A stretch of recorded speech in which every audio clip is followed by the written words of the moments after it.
Hamas को अपनी गलती पड़ रही है भारी। गाजा पर इजरायली कहर लगातार जारी। इजराइल ने रिफ्यूजी कैंप पर की बमबारी। यमन भी जंग में कूदा, निभा रहा अपनी यारी। इजराइल को सबक सिखाने मिसाइलें दे मारी। 7 अक्टूबर से इजराइल और हमास युद्ध हजारों लोगों की मौत के बाद भी खत्म होने का नाम नहीं ले रहा।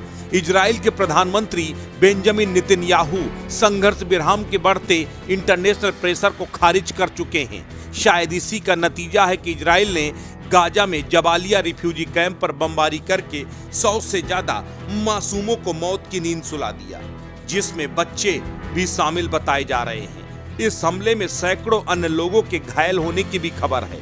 इसे लेकर यूएन ने कहा है गाजा हजारों मासूम बच्चों का कब्रिस्तान बनता जा रहा है। यूनिसेफ का कहना है कि बमबारी के चलते गाजा में बच्चों की जिंदगी खतरे में पड़ गई है। उनका बचपन अंधेरों में जैसे गुम हो गया है। हमारी सबसे बड़ी चिंता ये है कि बड़ी संख्या में बच्चों की मौत हो रही है। पहले दर्जन भर, फिर सैकड़ों और अब हजारों बच्चे मारे जा रहे हैं। वहीं दूसरी तरफ यमन भी इस खूनी संघर्ष में कूद पड़ा है। ताजा रिपोर्ट्स के मुताबिक यमन ने इजराइल पर मिसाइल से हमला किया है। कहा जा रहा है कि यमन ईरान सरकार द्वारा समर्थित हूती विद्रोहियों ने ये मिसाइलें लॉन्च की थी, जिसका मकसद इजराइल की साउथ सिटी इलियट को तबाह करना था। हालांकि इजरायली एयर डिफेंस सिस्टम ने यमन के हमले को नाकाम कर उसके मंसूबों को धराशायी कर दिया। बताया जा रहा है कि हमलों को रोकने के लिए इजराइल ने पहली बार अपने एयर डिफेंस सिस्टम का इस्तेमाल किया है। इजरायली सेना की माने तो उनके एरो सिस्टम ने इजराइल पर लाल सागर इलाके की तरफ से दागी गई मिसाइलों को खत्म कर दिया।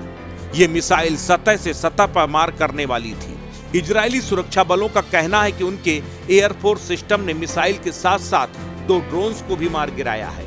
वहीं हूती की तरफ से कहा गया है कि इजराइल पर मिसाइल और ड्रोन से किए गए हमले गाजा के लोगों के लिए धार्मिक, नैतिक, मानवीय और राष्ट्रीय जिम्मेदारी की भावना से किए गए हैं। यह ऑपरेशन यमन के लोगों की मांग के बाद शुरू किया गया है। बहरहाल इजराइल हमास जंग में अभी तक मारे गए फिलिस्तीनियों की संख्या 8,500 के करीब पहुंच गई है, जबकि 23 लाख में से लगभग आधे लोग बेघर हो गए हैं।